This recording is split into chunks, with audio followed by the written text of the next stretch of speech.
If you would like to see two studies of the same subject, read Heart of Darkness and then Things Fall Apart. They both take place in Africa in the same time period, the 1890s, and they cover the same themes: colonialism, culture, and human nature. These novels are from very different perspectives. We have a white British Polish versus a black African author. Their treatment of these subjects is very different. Their narrative styles could not be more dissimilar. Perhaps Heart of Darkness versus Things Fall Apart would be a great video. I'll add that to my ever-growing ideas list. I'm Captain Mike. This is Whiskey and Literature. I talk about whiskey and books, and today it is Things Fall Apart by Chinua Achebe. Chinua Achebe was a Nigerian author, poet, and critic born in 1930. He passed away in 2013. He grew up near to and was influenced by the Igbo culture, which was central to his work. He was also a professor in African Studies at Brown University. Things Fall Apart was first published in 1958. It was Chinua Achebe's debut novel. Interestingly enough, it was originally written in English. It is the first in Achebe's African Trilogy. It is the most widely studied, translated, and read African novel. And as an aside here, because at this point, I'm going to take every chance that I can do to get in a dig at Ulysses. And I was just listening to a podcast recently about Ulysses, and they said that Ulysses was translated into 20 different languages. And I thought that was pretty awesome. But Things Fall Apart, it's been translated in more than 50 languages. So take that, Ulysses and James Joyce. My copy has 209 pages, and it is not available on Audible. And I recently went through the 50 greatest books of all time list, and Things Fall Apart was number 45 on the 2025 version of that list. Okay, let's briefly give like a high-level overview of the plot of Things Fall Apart. And the book is divided into 3 parts based on the main character's life. Okay, part 1. Okonkwo, he is a big deal in his tribe, and his drive is to be everything that his father was not. He is a great wrestler. He's a leader. He's very manly. He provides for his wives, he has 3, and his children. That is, when he's not beating them. At a village ceremony, Okonkwo's gun explodes and it kills another villager. And for this, Okonkwo and his family are exiled for 7 years. So part 2 covers their exile.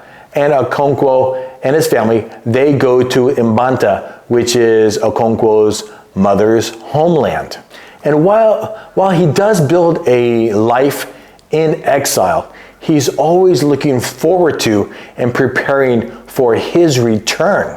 During this time, white men established footholds in Mbanta and in Okonkwo's hometown. And to do this, they use religion, government, and force. Okay, part 3. On his return, Okonkwo finds his hometown, it has changed, which may be the whole point of the novel itself. Or maybe it's the fact that Okonkwo hasn't changed at all. Or maybe he can't change. Either way, after feeling disrespected, he and some other villagers destroy a local Christian church. After that, they are captured and imprisoned and ransomed. So after their release, Okonkwo, he wants to start a war with the white people, but he realizes that the other villagers, they are not with him. And guys, that's all we're going to go through the plot.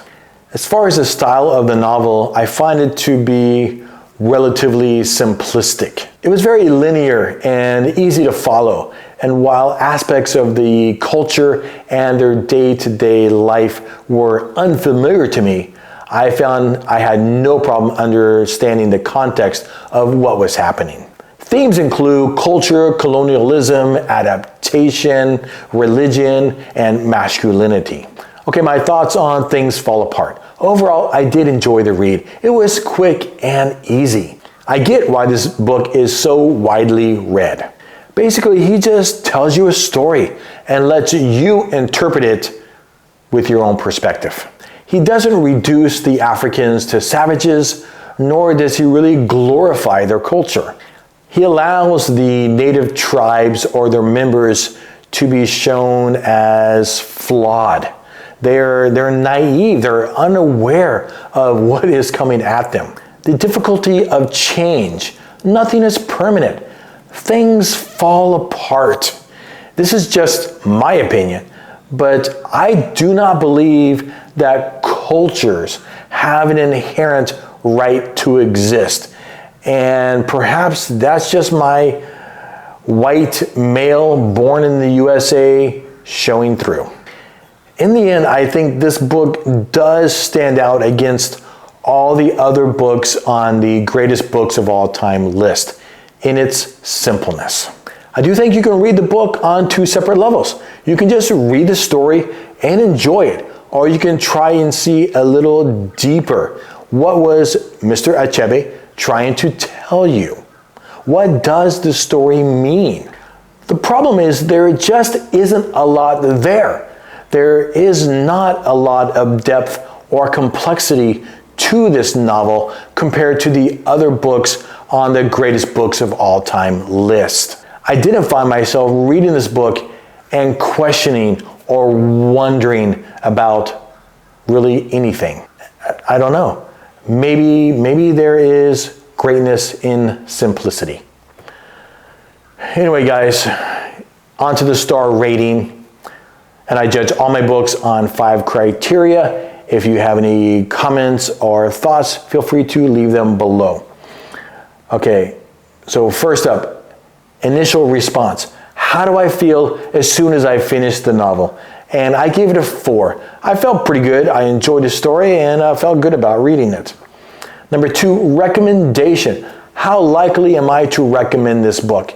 And I'm only going to give it a 3. Like, I think about with this kind of question, people that I know, who could I recommend this book, who I think would want to read it. And I just can't think of many people that I know. So a 3.